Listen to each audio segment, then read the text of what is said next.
তোর আশিকি সুরেগে রাফা পর্ব সংখ্যা 11। ইয়াসের দায়সারা প্রত্যুত্তর। ওর কথা শুনে বিপন্ন দেখালো প্রিসিলাকে। অচেনা অচেনা দেশ, চারিপাশে আপন বলে কেউ নেই। ব্যাপারটা ভাবতেই কেমন ফাঁকা হয়ে গেল মস্তিষ্ক। ভেতর থেকে উগড়ে কান্না চলে এলো।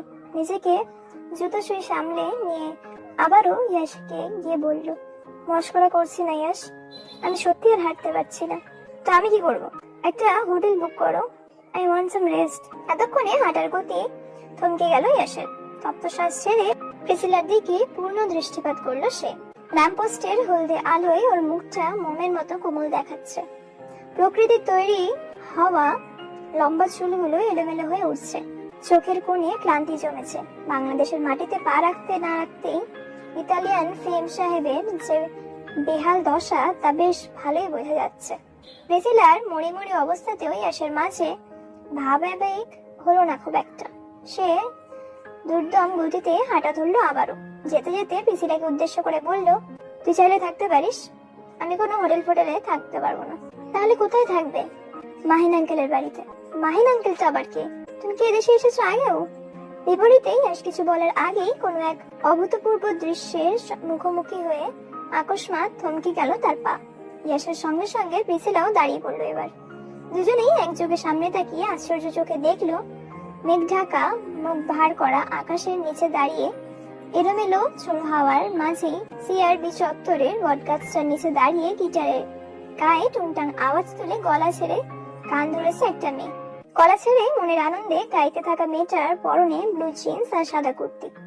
পিঠ ছাড়িয়ে নেমে আসা কালো চুলগুলো হাওয়ায় উড়ছে তার গলায় ঝোলানো ওড়নাটাও। গান শুরু করার কয়েক মুহূর্ত বাদেই আশেপাশের পথচারীরা এসে জড়ো হলো তার চারপাশে। মুহূর্তেই নিরিবিলি পরিবেশটা উৎসব মুখর হয়ে উঠলো। গানের তালে একযোগে পা দোলাতে শুরু করলো সবাই। কেউ কেউ পাশ দিয়ে ভিডিও করছে। কয়েকজন শিল্পী গোছের লোক চায়ের কাপ বেঞ্চিতে রেখে গলা মেলালো মেয়েটার সঙ্গে। এবার যেন সবকিছুর ঊর্ধ্বে গেল মুহূর্তটা। সুর আর তালের মাঝে এমন ভাবেই ডুবলো তারা যে চায়ের খবর আর নেওয়া হলো না। ঠান্ডা হয়ে পড়ে রইল সেখানে। গানের সুর আর গিটারের টুংটাং আওয়াজ শুনে একটা অকারণ মুগ্ধতা ছড়িয়ে পড়লো ইয়াসের চোখের তারায়। স্পোর্টস বাদে যদি তার কোনো কিছুতে আগ্রহ থেকে থাকে তবে সেটা শুধুই গিটার। যদিও সচরাচর গিটার বাজায় না সে, মানুষের সামনে তো কখনোই না। ফ্রিতে কাউকে বিনোদন দেওয়ার তার ধাঁচে নেই। তবে একান্ত ব্যক্তিগত সময় কিংবা কোনো মন খারাপের দিনে গিটারই তার একমাত্র সঙ্গী। ইয়াসের চোখে মুখে যে উপচে পড়া মুগ্ধতা তা দৃষ্টি এড়ালো না প্রিসিলার। এতটা মুগ্ধ নয়নে তাকিয়ে থেকে কাউকে নির্মিষে দেখে যেতে আগে কখনো দেখেনি ইয়াসকে।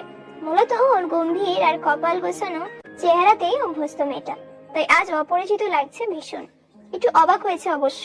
জোড়া ভ্রুর মাঝখানে সদর পেয়ে দাঁড়িয়ে থাকা তীক্ষ্ণ নশরন্ধ্র খানা একটু বেশি নজর কাড়া। তবে সবচেয়ে সুন্দর ঠোঁটের নিচের ওই ছোট্ট কালো তিল। তার চেয়েও বেশি কিছু সুন্দর হয়ে থাকে তাহলে সেটা ইয়াসের কণ্ঠস্বর। মাদকীয় একটা ব্যাপার আছে, শুনলেই কেমন নেশা ধরে যায়। কিন্তু আগে তো বিরক্ত লাগতো।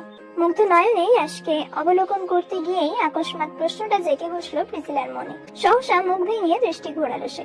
তক্ষুনি ভিড়ের মধ্যে থেকে কেউ একজন এসে প্রিসিলার ব্যাগ নিয়ে দিল ভো দৌড়। আরে আমার ব্যাগ! ইয়াস, আমার ব্যাগ! সঙ্গে সঙ্গে চিৎকার দিয়ে দৌড়াতে উদ্যত হলো প্রিসিলা। কিন্তু ওর হাত ধরে আটকালো ইয়াস। শক্ত গলায় বলল, জাস্ট যাবো না মানে? আমার ব্যাগ নিয়ে গেল তো। প্রিসিলার কণ্ঠে উদ্বেগ। ইয়াস ততোধিক শান্ত গলায় বলল, বৃষ্টি নামবে এক্ষুনি, চল ফিরে যাই। ফিরে যাবো মানে? আমার ফেভারিট ব্যাগ ছিল ওটা। তুমি কি কিছুই করবে না? না, মারামারি করতে ইচ্ছা করছে না এখন।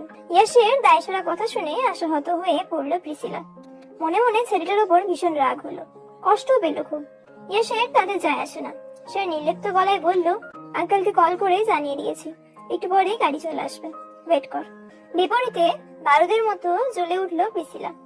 ইয়াসের দিকে বিরক্ত চোখে তাকিয়ে শক্ত গলায় বলল, ইউ আর আ কাওয়ার্ড। ইয়াস যেন শুনেও শোনেনি কথাটা, সেভাবেই এড়িয়ে গেল প্রিসিলাকে। একটু বাদে গাড়ি চলে আসলো। ড্রাইভার লোকটা ইয়াসের হাতে চাবি দিয়ে আস্তে করে নেমে গেল।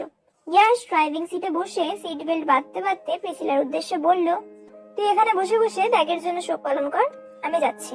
ঠিক আছে, যাও। ঘুরে দাঁড়িয়ে সত্যি সত্যি এবার কেঁদে ফেললো মেয়েটা। বুকের ভেতর পাথরের মতো একটা চাপা ব্যথা। মনে মনে ভাবলো, কিসের এত অহংকারী ছেলের? কথায় কথায় অপমান করে। কাগজে কলমে হলেও তো আমি ওর বিয়ে করা বউ। আমার জন্য কি একটুখানি কষ্ট করা যেত না? সুযোগ পেলে কঠিন শিক্ষা দেবো আমি তোকে, দেখে নিস বজ্জাত। মনের মাঝে অভিমানের পসরা, চোখের কোণে তপ্ত নানা জল, অথচ দেখার মতো কেউ নেই। পৃথিবীর সবচেয়ে কষ্টদায়ক মুহূর্ত এটা, আর সহ্য করা যাচ্ছে না। রাগে দুঃখে মুষড়ে গেল প্রিসিলা। একটু বাদে আবারও ভেসে এলো ইয়াসের পুরুষালী কণ্ঠস্বর। কানা শেষ হলে বলিস, আমি ওয়েট করছি। এবারে ঘুরে তাকালো প্রিসিলা, নাক টেনে কেঁদে উঠে বলল, তুমি আর চলে যাচ্ছিলে? রেখে গেলে যদি হারিয়ে যাস, পরে তো আমাকে খুঁজে মরতে হবে। তোকে খোঁজার মতো অহেতুক টাইম নেই আমার। বলতে আমিটাই তো তোমার কাছে অহেতুক। ঠিকই বলেছিস। গাড়িতে ওঠার আগে পর্যন্ত খারুজ ডাটিয়ার লোকটা আছে কিছুতেই স্বস্তি দেবে না, তার বুঝতে বাকি রইল না প্রিসিলার। এই কান্নাকাটি বাদ দিয়ে জলদি গাড়িতে উঠে বসলো সে। চোখের পানি মুছ। ইয়াসের আকস্মাৎ বাক্যে হতচকিত হলো প্রিসিলা। পাশ ফিরে শুধালো সে, কেন? ড্রাইভিং এ ফোকাস করতে পারছি না, তোকে দেখে ভয় করছে। ইয়াসের কথা শুনে তাজ্জব বনে গেল প্রিসিলা। আশ্চর্য গলায় বলল, ভয় পাওয়ার কি আছে? আমি কি ভূত? না, তুই পেতনি। আচ্ছা, তুমি আমাকে এত অপছন্দ করো? প্রিসিলার প্রশ্নটা অপ্রত্যাশিত ছিল, তবুও মুখ খুলল ইয়াস। নিরুত্তাপ স্বরে জবাব দিল, নো রিজন। তোকে আমার অকারণেই সহ্য হয় না। ইয়াস কথাগুলো অকপটে বলে দিল, তার বলা প্রতিটা বাক্য যেন তীরের ফলার মতো বুকে গিয়ে বিঁধল প্রিসিলার। মেয়েটা দীর্ঘশ্বাস ছেড়ে বিয়ে বেরালো। নিষ্ঠুর পাষাণ লোক একটা। বলতে বলতেই লুকিং মিররে তাকিয়ে ধীরে ধীরে চোখ মুছতে লাগলো মেয়েটা। ইয়াসের অবচেতন দৃষ্টিও সেই একই গ্লাসে গিয়ে থমকালো। সঙ্গে সঙ্গে হৃদয়টা ছলাৎ করে উঠল প্রিসিলার। অপ্রস্তুত হয়ে দৃষ্টি নামাতে যাবে, তখন ইয়াস বলে উঠল, আফসোস, এই পাষাণ লোকটা তোর বর, আর তুই তার ভোলা ভালা ইনোসেন্ট বউ। ড্রাইভ করতে করতে আনমনে বাক্যটুকু মুখ থেকে ফুসকে বেরিয়ে এলো ইয়াসের। তারপর যখন সদ্দিক ফিরে পেল, তখন হুট করেই কথাটা মস্তিষ্কে গিয়ে আটকালো। মনের মাঝে ভাবার্থ উদয় হলো। সঙ্গে সঙ্গে দৃষ্টি সরিয়ে নিল ইয়াস। ভেতর ভেতর অস্বস্তিতে গুম হয়ে রইল কিছুক্ষণ। বাকিটা রাস্তা আর কথা হলো না দুজনের। কেউ কিছু না বললেও বুকের মাঝে বড় সড়ো একটা চিড় ধরলো তখনই। নিজেদের অজান্তেই নতুন সম্পর্কটাকে একটু একটু করে স্বীকৃতি দিতে শুরু করেছে অন্তরে।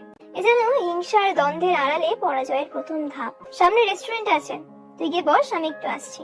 গাড়ি চালিয়ে কয়েক ক্রোশ যেতে না যেতেই আকস্মাৎ একটা নির্জন রাস্তায় ব্রেক কষলো প্রিসিলাকে উদ্দেশ্য করে কথাটা বলল ইয়াস। একে তো গুমোট আবহাওয়া, চারিদিকে হাওয়ার তুফান, তার উপর অচেনা দেশ। এমন পরিস্থিতিতে ইয়াসের কথাটা শুনে একটু বেশি অবাক হলো প্রিসিলা। মনে মনে ভরকালো, কোনোভাবে কি তাকে ফেলে যাওয়ার চেষ্টা করছে ইয়াস? পরক্ষণেই ফুঁসে উঠলো আত্মবিশ্বাসী মন। ফেলে গেলে যাক, সে কি ছোট নাকি? তুষার জওয়াদের মেয়েকে এতটা পরনির্ভরশীলতা মানায়? মোটেই না। মনের ভাবনা মনেই থেকে গেল। মুখ ফুটে বলল, রেস্টুরেন্টে কেন যাব? রেস্টুরেন্টে মানুষ কেন যায়? খেতে অবশ্যই, কিন্তু আমাকে একা কেন যেতে বলছো? প্রিসিলার কণ্ঠটা মলিন শোনালো। ইয়াস মাথায় একটা ক্যাপ চড়িয়ে সিট বেল্ট খুলতে খুলতে বলল, আমি একটু আসছি। আর যদি না ফেরো?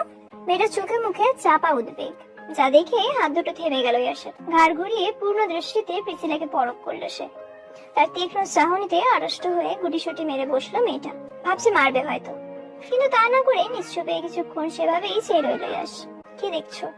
প্রিসিলার অনাকাঙ্ক্ষিত প্রশ্নে যেন সদ্বেগ ফিরে পেল ইয়াস, তবে চোখ সরানো না। তীক্ষ্ণ দৃষ্টি অবিচল রেখে জিভ দিয়ে গাল ছেলে বলল, বিশ্বাস নেই আমার উপর? থাকার মতো কিছু করেছো কি?